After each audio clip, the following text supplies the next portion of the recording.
Itanong mo sa akin, sino aking mahal? Tanong mo sa akin, sagot ko'y di magtatagal.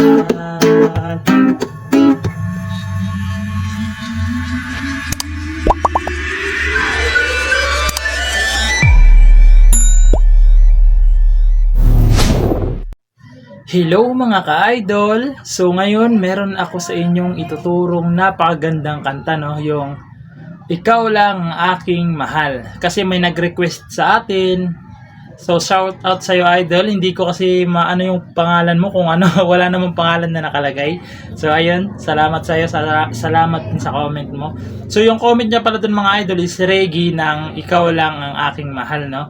So ituturo ko sa inyo yung Reggie na basic lang, okay? So doon muna tayo sa kanyang strumming version, no? So yung strumming natin mga ka-idol, tulad lang ulit ng tinuturo ko. So bass, ganito lang muna, bass, strum, tapos top, tapos strum.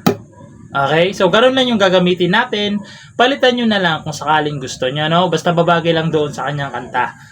So ulitin ko lang yung reggae pattern natin is bass, strum, tapos top. Dito sa string yung top mga ka-idol, top, tapos strum. Okay, so ganun siya. So yung chords nun mga ka-idol sa lahat ng verse is A,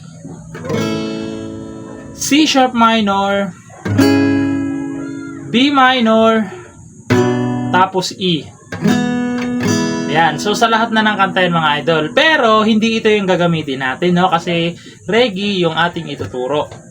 So, yung A muna. Sa A muna tayo. So, ganito yung normal na A. Ayan, ganyan.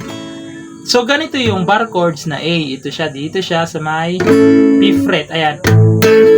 Ayan. So, bibilang lang kayo. 1, 2, 3, 4, 5. Ayan. Bar nyo siyang ganyan sa fifth fret. Tapos, ipitin nyo dito sa 6th fret ay itong 3rd string. Ayan, ganyan. Dito naman sa 7th fret ay ipitin nyo itong 5th string tsaka 4th string. Ayan. Ayan yung A. Okay, tapos sunod is C sharp minor. So yung C sharp minor, ito siya. Ayan. Sa 4th fret na tong bar chords. Ayan. 1, 2, 3, 4. Bar nyo ganyan. Tapos ipitin nyo dito sa 5th fret naman ay itong 2nd string. Ayan. So dito naman sa 6th fret, pitin nyo itong 4th string tsaka 3rd string lang. Ayan. C sharp minor. Sunod is B minor. So yung B minor kasi mga idol is dito. So dito na lang natin siya kukunin para mas madali. Sunod kasi nun as ina. Dito natin siya kukunin para hindi malayo yung lipatan. Okay? Dito yung B minor natin. Gagawing B minor pala. Yan. So, yung B minor mga ka-idol is dito siya. 1, 2, 3, 4, 5, 6, 7. Ayan. Sa 7th fret, ayan, ibaran yung ganyan. Dito naman sa 9th fret, ay ipitin nyo itong 5th string, tsaka 4th string lang. Ayan. Bali, ganyan yung itsura niya. Ayan. Ayan. Yan yung B minor na gagamitin natin. Okay? Sunod is E. Ayan, E. Pero hindi itong E yung gagamitin natin. Is yung E, di ba naka B minor kayo na dito? Ganun pa rin yung bar nyo, dito pa rin. Ayan, nandiyan pa rin siya sa 7th fret. Iipitin nyo naman dito sa 9th fret ay itong 2nd string, 3rd string, tsaka 4th string. Ayan, bali ganyan yung gagawin nyo. So, depende na lang kung anong klase yung pag-ipit nyo, no? Kasi ako ganito. Pwede naman ganito. Depende na lang sa inyo kung saan kayo mas nadadalian. Okay? So, yan. E. E. So, i-repeat natin yung kanyang chords pero dito na sa bar chords, no? Para hindi kayo malito. So, dito is A, C sharp minor, B minor, tapos E. Okay? Yan yung kanyang buong verse, no? So, sasampulan natin para mas maintindihan nyo, no? So, ganito siya. So, yung strumming reggae natin is ganun lang yung tinuro ko. So, ganito siya. Itanong mo sa akin, sino aking mahal?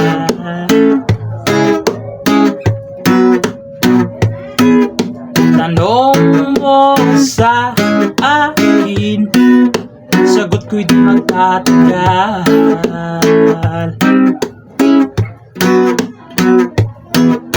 Tapos, papasok na doon yung kanyang chorus. So, doon na sa, ikaw lang ang aking mahal. So, ganun na siya. So, papasok na siya doon yung chorus. So, puntahan muna natin yung kanyang chorus. So, yung chorus niya mga ka-idol is A. Ayan, A. Yung chorus na to, A. F sharp minor. So, yung F sharp minor mga ka-idol is dito, di ba? Yan. Pero hindi ito yung ituturo natin. Okay, hindi ito. So, dito tayo kukuha. Ayan, dito. Ayan, so pang ilang fret to? Ibilangin natin. 1, 2, 3, 4, 5, 6, 7, 8, 9. Ayan, sa 9th fret, ibar nyo siya ng ganyan. Tapos, dito naman sa 10th fret, ay ipitin nyo tong second string. Ayan, ganyan. Dito naman sa 11th fret, ipitin nyo tong third string, tsaka 4th string, tsaka third string. Ayan. Yan yung F sharp minor na gagamitin natin. Okay? Ayan. Yan.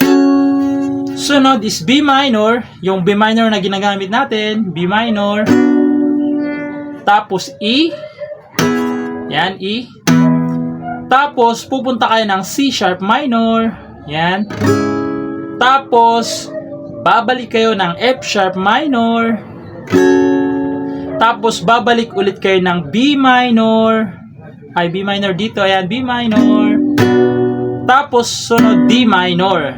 D minor natin is dito siya. Ayan. Dito yung D minor na basic. Dito yung D minor. Ayan. Dito siya sa P fret. Ayan. Sa D minor, ito siya. 1, 2, 3, 4, 5. Ibabar nyo ganyan. Dito naman sa 6th fret, ipitin nyo to. Second string. Ayan. Dito naman sa 7th fret ay itong 4th string tsaka 3rd string. Ayan. Ayan yung kanyang D minor. Para kayong naka-A na nakababa lang. Okay? Yan yung D minor. Sunod is E. Ayan, E. Naturo ko na yung E yan. So, kakantahan natin yung chorus para mas maintindihan nyo lalo, no? So, ganun lang. Ganun pa rin yung strumming natin mga ka-idol, ha? So, ganito siya. Ikaw lang ang aking mahal, ang pag-ibig mo'y aking kailangan, pag-ibig na walang hangganan, ang aking tunay na nararamdaman. Yun. So, ganun siya mga ka-idol, no? Pagpasensyaan nyo na kasi ang hindi ko masyadong kabisado yung lyrics niya. So, doon naman tayo sa kanyang bridge. Yung doon na part na nais ko sanang iyong malaman. So, doon na tayo, no? So, puntahan natin yung kanyang bridge. So, yung bridge niya mga ka-idol is B minor. So, yung B minor natin dito mga ka-idol, ayan. B minor. Sunod is E. Tapos, C sharp minor. Ayan, C sharp minor. Tapos, F sharp minor. So, dito siya sa, yan. Tinuro ko na yan, F sharp minor. Tapos, babalik kayo ng B minor. Tapos, pupunta kayo ng A. Tapos, pupunta kayo ng E muna pala. E. Tapos, pupunta kayo ng A. Tapos, C sharp minor. Tapos, B minor. So, ulitin natin yung kanyang bridge para mas maintindihan nyo yung chords, no? So, ulitin ko. B minor. E. C sharp minor. F sharp minor. B minor. E. A. Tapos C sharp minor. Tapos B minor. Okay? So, tutugtugin natin yung kanyang bridge para mas maintindihan nyo, no? So, ganito siya. Nais ko sanang iyong malaman, sa hilaga o sa limot o kuluran, nasaan ka man, ay sumisigaw.